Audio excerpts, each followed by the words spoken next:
Subscription کے button کو دبائیے اور ساتھ بیل آئیکن پر کلک کیجیے تاکہ آپ کو تمام ویڈیو فوراً مل سکیں۔ اس ویڈیو پسند آنے کی صورت میں اسے لائک، کمنٹ اور شیئر کرنا مت بھولیں۔ یہ میں پہلے ہی سوچ چکا ہوں، راج گوپال نے کہا۔ اگر مہاراج کے خاندان نے تمہیں زبردستی چتا چڑھایا تو میں تمہیں بچا کر اتنی دور لے جاؤں گا جہاں ہم تک کوئی نہیں پہنچ سکے گا۔ تم بھی اتنے بہادر نہیں رہے کہ میں تمہارے بھروسے کوئی بات کروں، رانی پریم دیوی نے آہ لی۔ تم نے میری محبت کی بھی پرواہ نہ کی۔ میں اپنے مہاراجہ خاوند کو تمہاری خاطر دھوکہ دے رہی ہوں کہ راج دربار کا کوئی آدمی، خواہ وہ کتنے ہی اونچے درجے کا ہو، ایک رانی کے کمرے میں اس طرح آ سکتا ہے جس طرح تم آتے ہو۔ سیناپتی کو ہم اتنا بڑا آدمی نہیں سمجھا کرتے۔ کیا تم احسان جتا رہی ہو رانی؟ راج گوپال نے کہا۔ تم بھی بہت کچھ بھول رہی ہو۔ میں نے تمہاری محبت کی خاطر یہ خطرہ مول لیا تھا کہ بیرا پر جا حملہ کیا اور ذلیل و خوار ہوا۔ تمہارے حکم سے فوج کو شہر سے باہر نہیں نکالا جا سکتا تھا۔ مہاراج آ گئے تو میں انہیں کیا جواب دوں گا؟ وہ مجھے زندہ نہیں چھوڑیں گے۔ میں زندہ رہی تو تم بھی زندہ رہو گے، رانی نے کہا۔ مہاراج کو میں جواب دوں گی، تم راجکمار سکھپال کو بیرا سے نکالنے کی کوشش کرو۔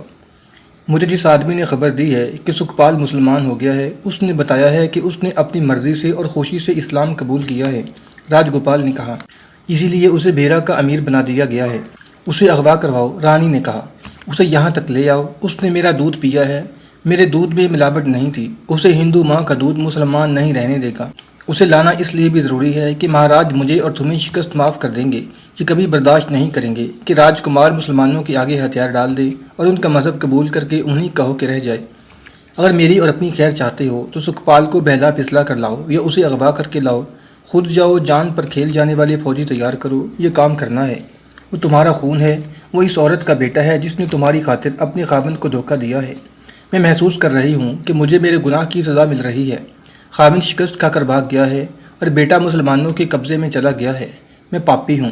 وہ اٹھ کھڑی ہوئی۔ اس نے پرعزم لہجے میں کہا، میں اپنے راجکمار کو خود لاؤں گی، نہ لا سکی تو وہیں مر جاؤں گی۔ یہ میرا کام ہے، راج گوپال نے کہا۔ اتنا مت تڑپو، میں انتظام کرتا ہوں، میں اسے لے آؤں گا۔ بیرا میں ایک سالار کے گھر میں محمود غزنوی کی فوج اور شہری انتظامیہ کے 4-5 حکام بیٹھے تھے۔ ہم پر سلطان بڑی نازک ذمہ داری ڈال گئے ہیں، سالار نے کہا۔ میں نے لاہور میں جاسوس کے ساتھ رابطہ قائم کر لیا ہے۔ راجہ آنند پال ابھی تک لاہور میں نہیں آیا۔ وہ ہمارے ساتھ ٹکر لینے کی تیاریاں کر رہا ہوگا۔ سب سے زیادہ نازک ذمہ داری تو یہ ہے کہ سلطان ایک نومسلم کو یہاں کا امیر مقرر کر گئے ہیں، نائب سالار نے کہا۔ کیا ہمیں اس امیر پر اعتماد کرنا چاہیے؟ اگر آپ سانپ کی کینچلی بدل دیں تو وہ سانپ ہی رہے گا، اس کی فطرت نہیں بدلے گی، شہری انتظامیہ کے ایک حاکم نے کہا۔ آپ لوگ غزنی سے آئے ہیں، میں یہاں کا رہنے والا ہوں۔ آپ ہندو کو مسلمان بنا سکتے ہیں لیکن اسے مسلمانوں کا دوست نہیں بنا سکتے۔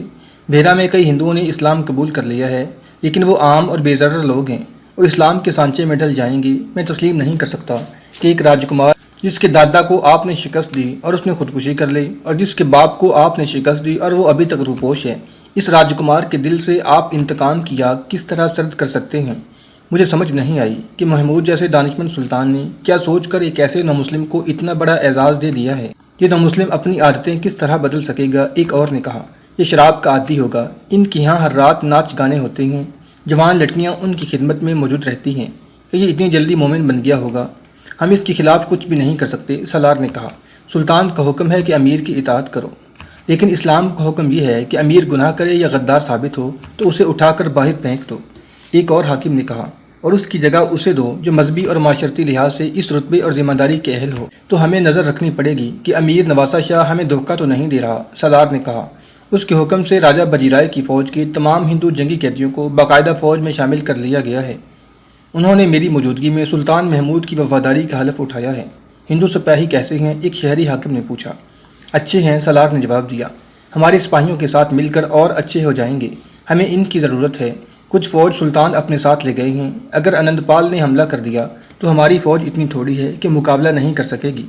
سلطان اجازت دے گئے ہیں کہ ہندوؤں کو فوج میں شامل کر لیا جائے اور ان کی تنخواہیں زیادہ مقرر کی جائیں اور انہیں مراعات بھی زیادہ دی جائیں۔ یہ محفل کسی نتیجے پر پہنچے بغیر برخاست ہو گئی۔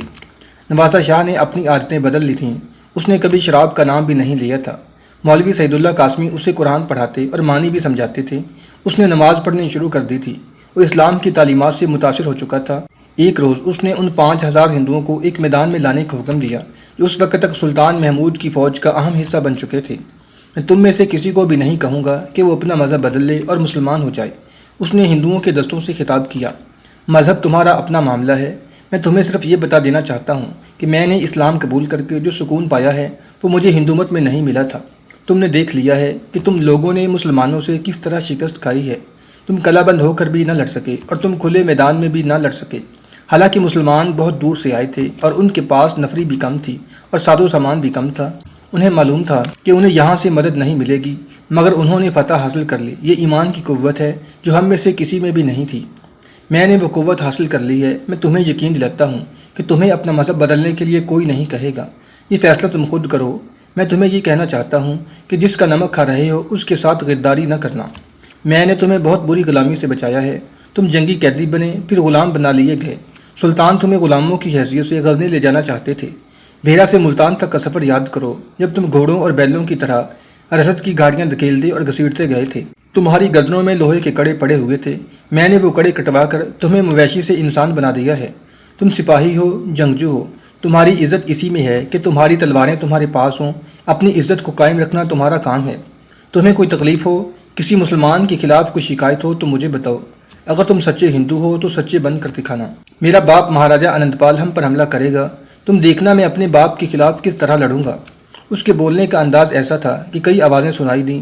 ہم غداری نہیں کریں گے، ہم مسلمانوں پر ثابت کریں گے کہ ہندو دھوکہ نہیں دیا کرتے۔ نواسا شاہ کے حکم سے ہر ہندو فوجی کو چاندی کے 10 درہم انعام دیا گیا۔ یہ معلوم نہیں ہو سکا کہ سکھپال نے اسلام قبول کرنے سے پہلے یہ شرط عائد کی تھی کہ بھیرا کا مندر ہندوؤں کی عبادت کے لیے محفوظ رہنے دیا جائے۔ یہ سلطان محمود نے ہندوؤں کو خوش کرنے کے لیے مندر کو نہیں چھیڑا تھا۔ اسے شاید اپنی فوج کی کمی کا احساس تھا، اس لیے اس نے ہندوؤں کے مذہبی جذبات کا احترام کیا تھا۔ بہرحال بھیرا کا مندر محفوظ تھا۔ اس رات مندر میں 6 اجنبی پنڈت کے کمرے میں بیٹھے تھے۔ پنڈت انہیں کہہ رہا تھا، قتل کرنا آسان ہے، وہ کبھی کبھی شہر سے باہر بھی جایا کرتا ہے۔ ایک تیر کافی ہے۔ اگر قاتل پکڑا گیا تو ہم اس ایک آدمی کی قربانی دے سکتے ہیں۔ ہم اسے قتل کرنے نہیں آئے، ایک اجنبی نے کہا۔ اسے اغوا کر کے لاہور لے جانا ہے۔ اس کی ماں اسے زندہ اپنے پاس دیکھنا چاہتی ہے۔ میں بھی اسے زندہ ہی دیکھنا چاہتا ہوں، پنڈت نے کہا، لیکن ہندو کے روپ میں۔ میں اسے نواسا شاہ سے پھر سکھپال بنانے کے لیے پریشان ہو رہا ہوں۔ اس نے اپنی فوج کی ہی توہین نہیں کی، اپنے مذہب کو ناپاک کر دیا ہے۔ ہم نے ہزاروں مسلمانوں کو ہندو بنایا ہے۔ اگر ہندو راجے مہاراجے مسلمان ہونے لگے تو یہ مندر کھنڈر بن جائیں گے اور دیوی دیوتاؤں کا ہم پر قہر نازل ہوگا۔ آپ ہماری رہنمائی کریں، ایک اجنبی نے کہا۔ ہمیں بتائیں کہ سکھپال کب شہر سے باہر نکلے گا، یا اسے شہر سے باہر نکالنے کا کوئی ذریعہ پیدا کریں۔ کیا آپ اسے کسی جال میں لا سکتے ہیں؟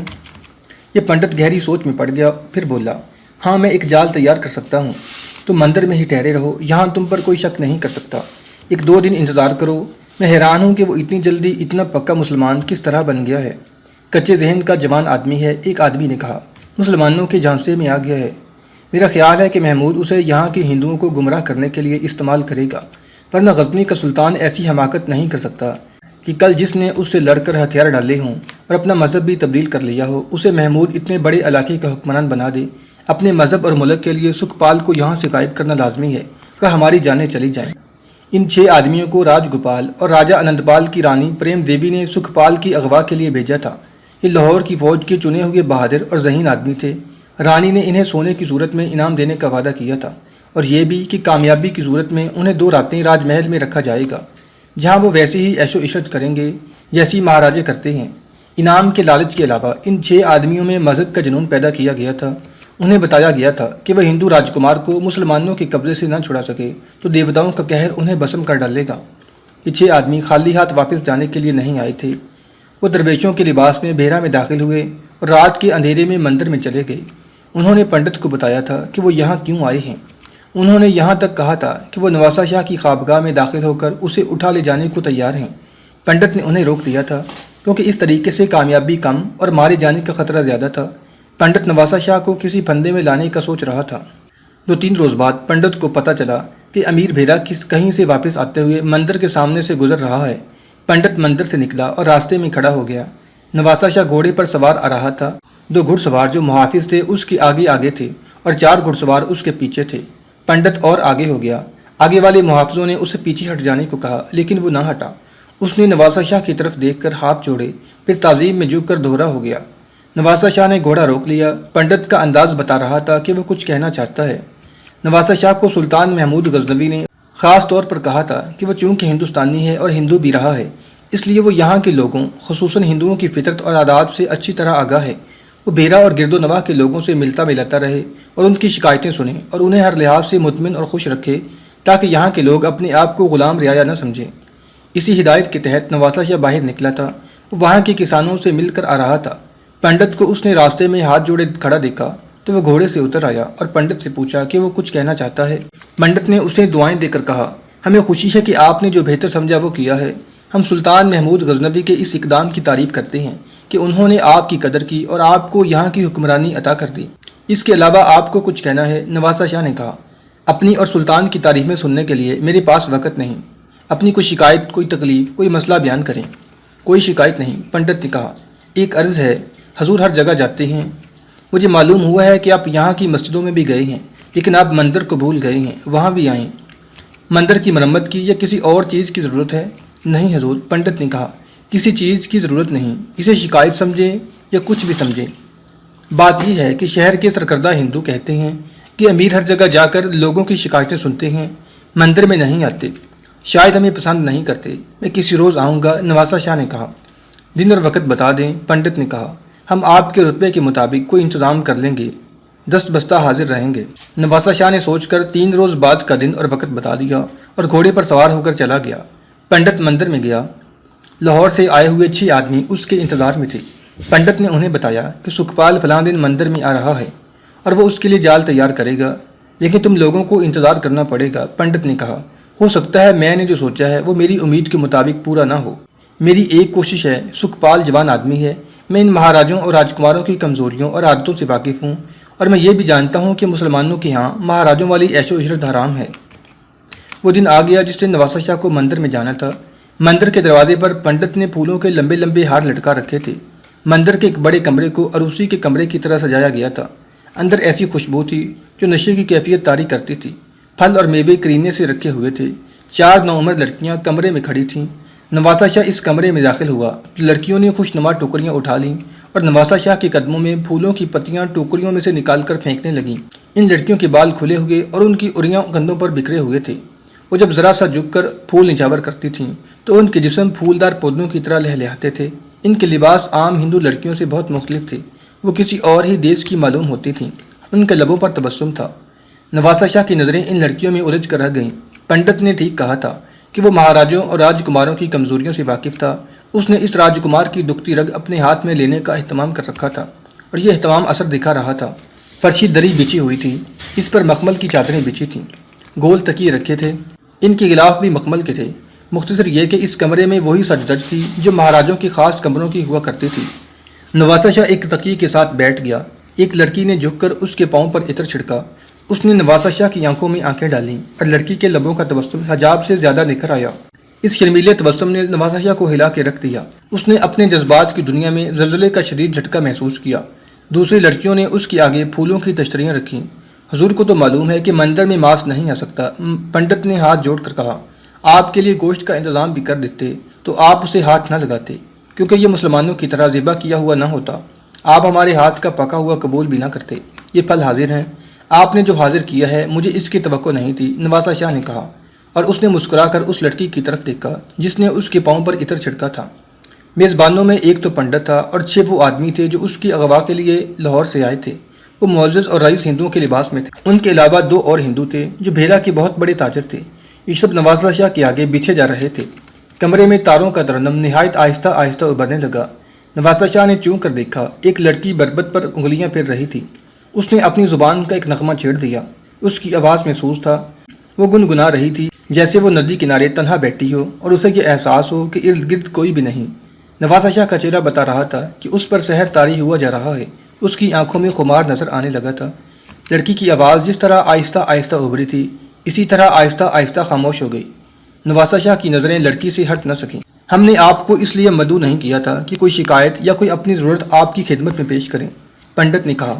ہم اپنے انداز سے آپ سے اپنی عقیدت اور اعتماد کا اظہار کرنا چاہتے تھے، ہمیں اپنا وفادار سمجھیں۔ آپ کا انداز بہت حسین ہے، نواسہ شاہ نے کہا۔ اس کا لہجہ اب مسلمانوں کے امیر کا نہیں، ایک راجکمار کا تھا۔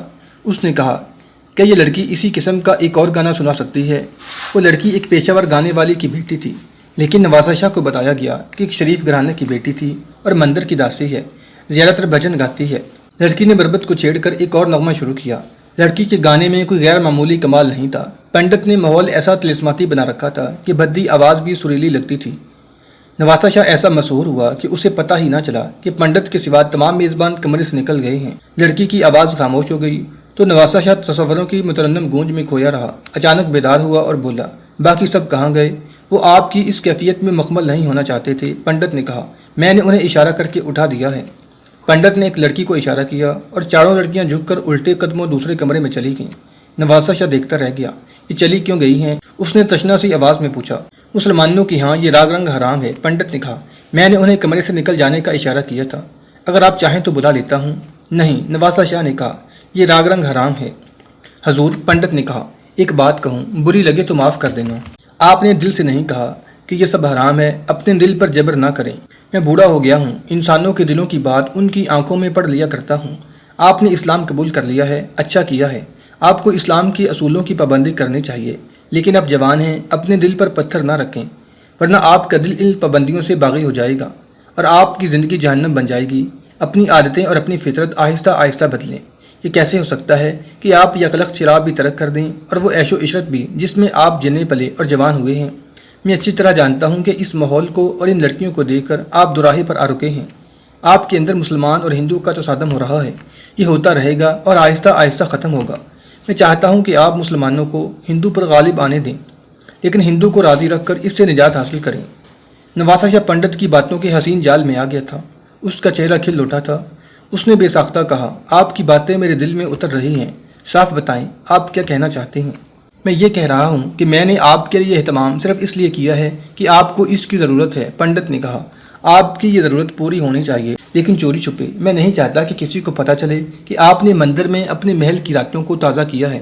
آپ کو سلطان نے جو رتبہ دیا ہے اس پر مجھے فخر ہے۔ میں آپ کی پردہ پوشی کروں گا، آپ کی مدد بھی کروں گا کہ آپ کی جذباتی ضروریات بھی پوری ہوتی رہیں، اور آپ کو مسلمانوں کی طرف سے جو نازک ذمہ داری سونپی گئی ہے اس سے بھی آپ کوتاہی اور چشم پوشی نہ کر سکیں۔ پھر آپ آہستہ آہستہ ذہن سے عیش و عشرت کو نکالتے چلے جائیں۔ نواسہ شاہ جوان تھا، 4-5 ماہ پہلے تک وہ محلات کی ان عیاشیوں میں رہا تھا جنہیں جائز سمجھا جاتا تھا۔ اس نے مسلمان ہو کر اپنا دل مار لیا تھا۔ مولوی سید اللہ قاسمی اور امارت کے حکام نے اسے اسلامی سانچے میں ڈالنا شروع کر دیا تھا۔ وہ نئی زندگی اور نئے مذہب کو بخوشی قبول کر چکا تھا اور اس نے فرائض سر انجام دینے شروع کر دیے تھے، مگر پنڈت نے اس کے اس اقدام کو سراہتے ہوئے نہایت استادی سے اس کے اندر ہندو راجکمار کو بیدار کر دیا۔ نواسہ شاہ نے اتنی حسین لڑکیوں کو، ان کے تبسم اور ان کے طلسماتی انداز کو دیکھا تو وہ ڈگمگانے لگا۔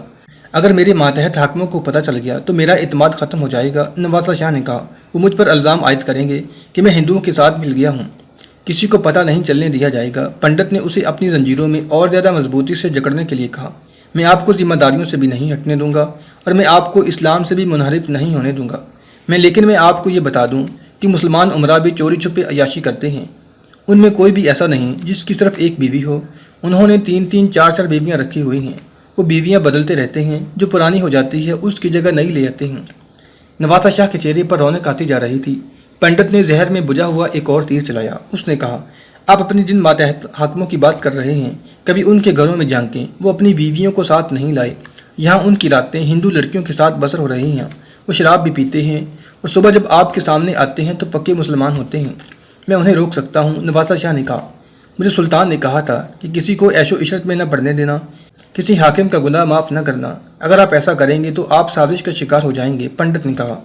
یہ لوگ آپ پر ایسے الزام عائد کریں گے کہ سلطان محمود بھی چکرا جائے گا اور آپ کو اس جرم میں جلاد کے حوالے کر دیا جائے گا کہ آپ نے دل سے اسلام قبول نہیں کیا تھا اور آپ اندر سے ہندو رہ کر سلطنت کو نقصان پہنچا رہے ہیں۔ آپ نو عمر ہیں، انسانی فطرت کو آپ نہیں سمجھ سکتے۔ انسان اپنے نفس کا غلام ہے، اس کی نفسیاتی ضروریات پوری نہ ہوں تو وہ اپنے روزمرہ فرائض خوش اسلوبی سے سر انجام نہیں دے سکتا۔ آپ اپنے اوپر جبر نہ کریں، کبھی کبھار یہاں آ جایا کریں، مجھے اپنا مخلص دوست پائیں گے۔ میں آیا ہوا تو ہوں، نواسہ شاہ نے کہا۔ نہیں، پنڈت نے کہا، باہر آپ کے محافظ کھڑے ہیں، آپ کے عملے کو معلوم ہے کہ آپ یہاں آئے ہوئے ہیں۔ ہو سکتا ہے 1-2 جاسوس بھی موجود ہوں، میں آپ کے خلاف کوئی بات نہیں ہونے دوں گا۔ اب آپ چلے جائیں، رات کو اس طرح یہاں آئیں کہ کوئی آپ کو باہر نکلتے اور یہاں آتے نہ دیکھ سکے۔ آپ کے لیے یہ کوئی مشکل کام نہیں، یہاں سے آپ کو خیریت سے واپس لے جانا میرا کام ہے۔ یہ لڑکیاں موجود ہوں گی، نواسہ شاہ نے کہا۔ میں یہ گانا سننا چاہتا ہوں۔ آپ آئیں گے تو انہیں حاضر کر لیا جائے گا، پنڈت نے کہا، اور شراب وہ پیش کروں گا جس کی بو نہیں ہوگی۔ یہ شراب راجہ بجیرائی کے لیے کنوج سے آیا کرتی تھی۔ میں کل رات آؤں گا، نوازا شاہ نے کہا۔ میں ضرور آؤں گا۔